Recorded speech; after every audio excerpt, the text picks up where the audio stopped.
हम इन्हें कहीं भी बुलाते हैं। हमने इन्हें गुड़गांव में कार्यक्रम करा था। हम इन्हें जहाँ भी बुलाते हैं, हमारे बड़े भाई हैं और बहुत लंबे समय से हमने इनके साथ काम कराया। जब भाजपा सत्ता में भी नहीं थी 2014 से पहले भी इनके साथ काम करा। आप इकोनॉमिक सेल के अध्यक्ष भी रहे हैं भाजपा के, और जो बजट बनता है उसके कमेटी के प्रमुख मेंबर भी हैं। तो मैं एक बार हमारे बीच जो हमारे बुद्धिजीवी हैं, बहुत बुद्धिजीवी व्यक्ति हैं डॉक्टर साहब, तो मैं चाहूंगा कि हमारे बीच अटल जी के बारे में बताएं और किस तरह से अटल जी से हम प्रेरणा ले सकें, इस बारे में हमें बताएंगे। एक बार जोरदार तालियों से डॉक्टर साहब का स्वागत करें। भारत माता की जय। भारत माता की जय। जैसा रितेश जी ने बताया कि मैं राष्ट्रवाद के कार्यक्रमों में अवश्य आता हूं जब भी बुलाता है, और ये मेरा तीसरा कार्यक्रम है। और जिस तरह से शैलेंद्र जी के साथ तो बहुत वर्षों से पहले भाजपा के अलग अलग प्रकल्पों पे काम करते रहे, तो मैंने देखा कि कोई भी काम सतत करना मुश्किल होता है, लेकिन राष्ट्रवाद जो संस्था है सतत इस राष्ट्रवाद के विचार को लेके पूरे देश में घूम रही है, संस्थागत तरीके से काम कर रही है। तो मैं चाहता हूं कि पूरी टीम का एक बार तालियों से हम सब अभिनंदन करें। मेरे साथ मंच पर प्रकाश जी, डॉक्टर प्रकाश जी, हरबंश जी, यहाँ पे प्रवीण कांत जी हमारे मित्र हैं, विद्या भारती से जुड़े हुए हैं यहाँ पे संघ से, डीपी सिंह जी, संजय जी, और यहाँ पे उपस्थित भाइयों और बहनों। देखिए, अभी शैलेंद्र जी ने बताया, रितेश जी ने बताया, हरबंश जी ने बोल रहे थे ना, हरभजन जी बोल रहे थे अटल जी के बारे में, उनके व्यापक व्यक्तित्व के बारे में आपने पढ़ा भी होगा, सुना भी होगा। और आज तो भारतीय जनता पार्टी और पूरा देश, सरकार पूरे जिले स्तर पर अन्य अन्य कार्यक्रम कर रहे हैं। सवेरे अटल, सदैव अटल जी के समाधि पे पुष्पांजलि राष्ट्रपति जी ने, प्रधानमंत्री जी ने, हम सब ने की। अभी केंद्रीय कार्यालय में अटल जी के जीवन पर एक चित्र प्रदर्शनी अपने कार्यकारी अध्यक्ष नितिन जी ने उसको इनॉग्रेट किया, उसको लॉन्च किया, हम सब वहीं पे थे। और पूरे देश में यह कार्यक्रम हो रहा है, लेख के बारे में, आर्टिकल्स के बारे में, सब जगह पे। ऐसा विशाल व्यक्तित्व अटल जी का रहा, जैसा अभी शैलेंद्र जी ने बताया कि 75 वर्ष की आयु में उन्होंने प्रधानमंत्रित्व का पद ग्रहण किया। 50 साल से ऊपर उनका राजनीतिक जीवन रहा, और वह जीवन में कई चीजें हम समझते सुनते हैं। अटल जी के जीवन में मैं अभी पीछे 2 पुस्तकें भी रिलीज हुई, नितिन गडकरी जी ने रिलीज की, एक उदय मावरकर जी ने रिलीज की थी, एक अपने जो अशोक टंडन जी की लिखी हुई 2 पुस्तकें अभी रिलीज हुई। तो उस दिन मैं सुन रहा था, तो उसमें कुछ संस्मरण उनके जीवन से आए थे, और उसमें एक बात आ रही थी कि रजत शर्मा जी ने एक बार अटल जी से पूछा कि आपसे मुझे बोलने की कला सीखनी है। तो अटल जी ने कहा कि मुझसे अगर कुछ सीखना है तो बोलना नहीं, चुप रहने की कला सीखना। और ऐसा उनका भाषण का व्यक्तित्व होता था कि हम लोग जब बहुत छोटे भी थे, सब लोग जाते थे दूर दूर से, कितने कितने दूर तक उनको भाषण को सुनने, कई लोग यहाँ पे होंगे जो सुनने जाते थे। और वह अजात शत्रु थे। मैं जब वो पहली बार पार्लियामेंट में गए, अजात शत्रु यानी उनका कोई दुश्मन व्यक्तिगत रूप से नहीं था। जब वो पार्लियामेंट में पहली बार गए तो उनका पहली बार, उस समय बहुत कम, क्योंकि यंग थे बहुत, तो बहुत कम बोलने का मौका मिलता था, लेकिन 1-2 बार भी मौका मिला तो नेहरू जी ने उस वक्त कहा कि मैं अटल जी के रूप में भारत का भविष्य का प्रधानमंत्री देख रहा हूं। 25 वर्ष की उम्र में नेहरू जी ने उनके बारे में ये कहा। 1971 में इंदिरा जी जो वहां, उसके बाद जैसे शैलेंद्र जी ने बताया, 1971 में जो बांग्लादेश की इतनी बड़ी विजय हमारी सेनाओं ने की थी, और उसके बाद उन्होंने विपक्ष में होते हुए भी सरकार की प्रशंसा की, इंदिरा जी की प्रशंसा की। और उसके बाद जो सबसे बड़ी बात थी कि यूनाइटेड नेशंस में जब भारत का पक्ष आतंकवाद और पाकिस्तान के खिलाफ रखने की बात आ रही थी, तो इंदिरा जी ने विपक्ष के नेता होने के बावजूद अटल जी को भारत का पक्ष रखने के लिए यूनाइटेड नेशंस में भेजा, और उन्होंने पहली बार वहां पे हिंदी में भाषण किया। और उसके बाद नरसिम्हा राव जी के साथ तो उनके संबंध बहुत ही मधुर ही थे। मैं एक बार यहाँ फिक्की ऑडिटोरियम में जो गया था, एक कार्यक्रम में था, और वो उनकी हाजिर जवाबी इतनी अच्छी थी कि उनके 51 जब नरसिम्हा राव जी प्रधानमंत्री थे उस वक्त, और अटल जी की पुस्तक 51 कविताएं रिलीज करने का वो कार्यक्रम था फिक्की में ही, और चंद्रशेखर जी भी वहां पे मुख्य मतलब एक विशिष्ट वक्ता के रूप में आए हुए थे। तो चंद्रशेखर जी का पहले भाषण हुआ, उन्होंने कहा कि अटल जी मेरे राजनीतिक गुरु हैं। चंद्रशेखर जी ने मंच पे ऐसे कहा।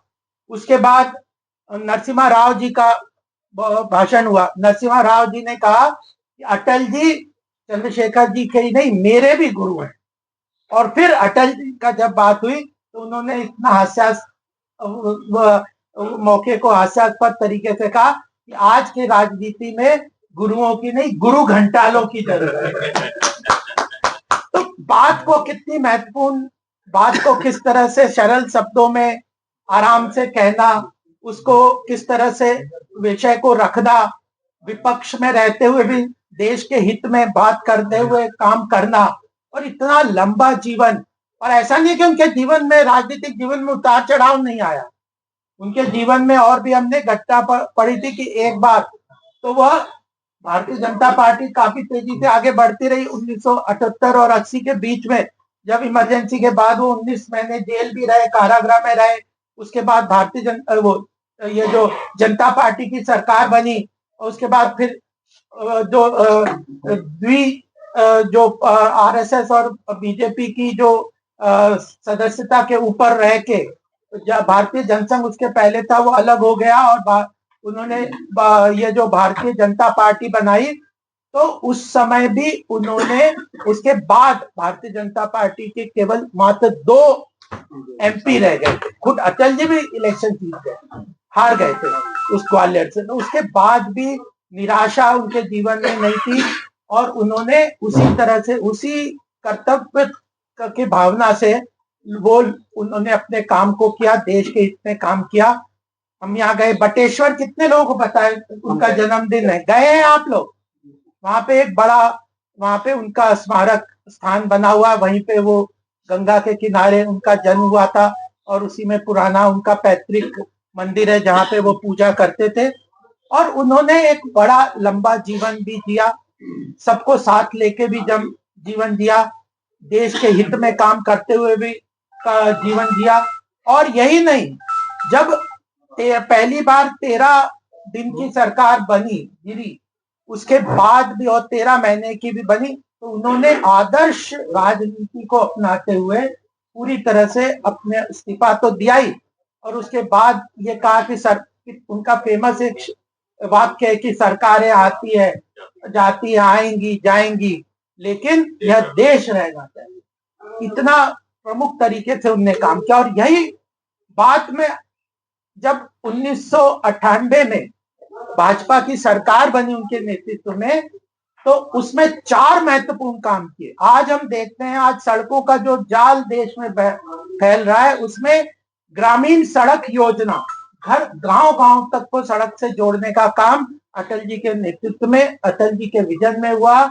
और गोल्डन स्वर्णिम चतुर्भुज योजना सड़कों को देश के चारों तरफ जो बनी, वो पहली बार अटल जी के नेतृत्व में वह कार्य हुआ। गडकरी जी उस समय उस जो डिपार्टमेंट के हेड थे, बहुत यंग थे, उन लोगों ने उस काम को आगे बढ़ाया। और आज हम देखते हैं कि किस तरह देश में सड़कों का जाल बन गया है। केवल उत्तर प्रदेश में ही मैं रहता हूँ, आप सब भी मेरठ में रहते हैं। आज ही मैं कल योगी जी का सुन रहा था कि 22 एक्सप्रेसवे उत्तर प्रदेश में अकेले हैं, 16 एयरपोर्ट बने, जो विकास का एक रास्ता बना, कनेक्टिविटी बनाना। 16 एयरपोर्ट केवल उत्तर प्रदेश में है। देश मेट्रो सबसे ज्यादा उत्तर प्रदेश में। विकास की एक नई गाथा उत्तर प्रदेश लिख रहा है, पूरा देश में मोदी जी के नेतृत्व में लिखा जा रहा है। सड़कों का जाल बिछ रहा है, और सड़कों के कारण जो विकास हर जगह पे पहुंच रहा है। दूसरी बात, आप सब मोबाइल लेके चल रहे हैं, ये किसकी देन है? घर घर तक मोबाइल पहुंचना, ये सब अटल जी के टाइम में ये टेलीकॉम रिवॉल्यूशन हुआ था। उन्होंने ये विजन दिया उस समय 1998 के टाइम पे कि घर घर तक कनेक्टिविटी का एक, सड़क की कनेक्टिविटी तो होनी चाहिए, मोबाइल की कनेक्टिविटी के नाम से यह पूरा रिवोल्यूशन स्वर्गीय प्रमोद महाजन जी के नेतृत्व में यह पूरा काम टेलीकॉम रिवोल्यूशन के रूप में हुआ। और आज वैश्विक स्तर पे भारत इतना मजबूत तरीके से खड़ा हुआ है कहीं भी ग्लोबल प्लेटफॉर्म्स में।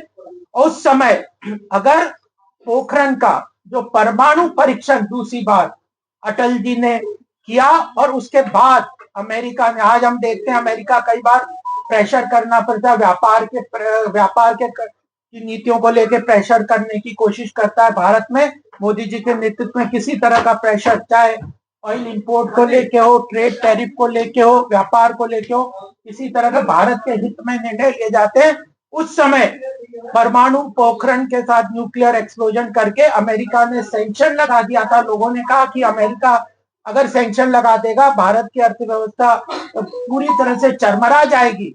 लेकिन उस विकट परिस्थिति में भी वैश्विक स्तर पे जो डायस्पोरा है, जो भारत के एनआरआईज हैं, जो वैश्विक स्तर पे थे, उनको कहा कि भारत को आर्थिक रूप से जो करेंसी के अंतर्गत जो प्रॉब्लम्स आ रही हैं उसको संभालने के लिए आप लोग बॉन्ड्स खरीदिए 5 साल के, एक नई स्कीम निकाली। लेकिन अमेरिका के सैंक्शंस को पूरी तरह से मतलब उसको डिसमेंटल कर दिया, उसका कोई असर नहीं किया और भारत मजबूत अर्थव्यवस्था के रूप में गया।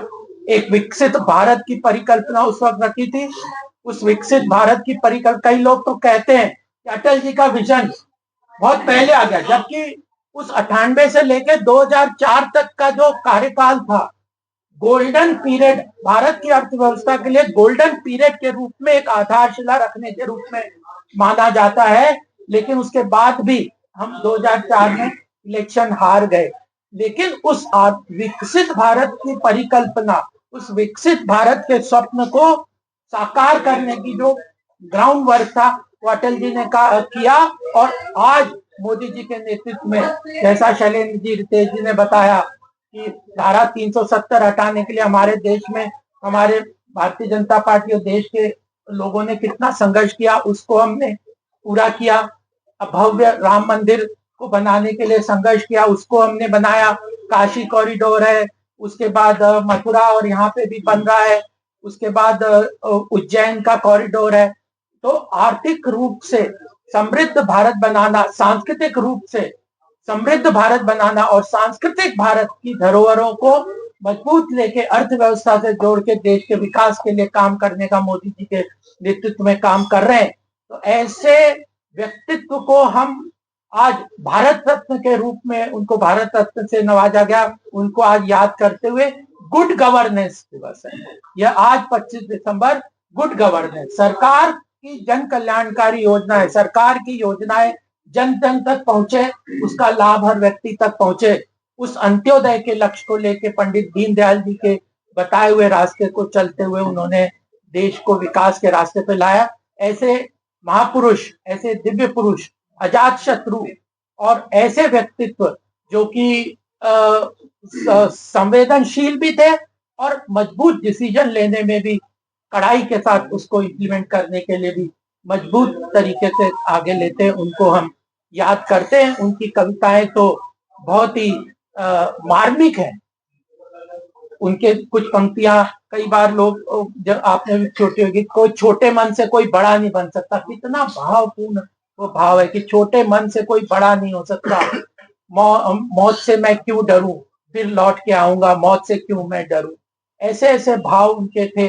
और जो गोवा में 2 सीट जब रह गई थी, तब गोवा में अधिवेशन हुआ भारतीय जनता पार्टी का, तब उन्होंने कहा था कि अंधेरा छटेगा, सूरज उगेगा और फिर से भारत में भारतीय जनता पार्टी का सूर्य उगेगा।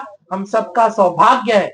अभी पीछे एक, जब 2014 में माननीय अशोक सिंघल जी ने अशोका होटल में एक कार्यक्रम किया था, उसमें मुख्य वक्ता के रूप में माननीय अशोक सिंघल जी ने बोला था कि मैं 800 वर्षों के बाद ऐसा भारत का उदय देख रहा हूं जो 1000 साल की गुलामी के पहले एक स्वर्णिम भारत था, वैसा उदय होता हुआ भारत में आने वाले समय में देख रहा हूँ, और हम सबका सौभाग्य है कि उसको हम प्रत्यक्ष रूप से देखते हुए विकसित भारत की परिकल्पना को पूर्ण करने में सब अपनी भागीदारी कर रहे हैं। और राष्ट्रवाद जो संस्था है, इसके उद्देश्य मुझे बहुत अच्छे लगते हैं। आप सब उसके साथ जुड़े हुए हैं, उस भावना को प्रकट करते हुए अपने अपने क्षेत्र में जाके काम करते हैं, अपने अपने क्षेत्र में। इसलिए आप सबका बहुत बहुत अभिनंदन, बहुत बहुत बधाई। भारत माता की जय, भारत माता की जय, वंदे मातरम, वंदे मातरम।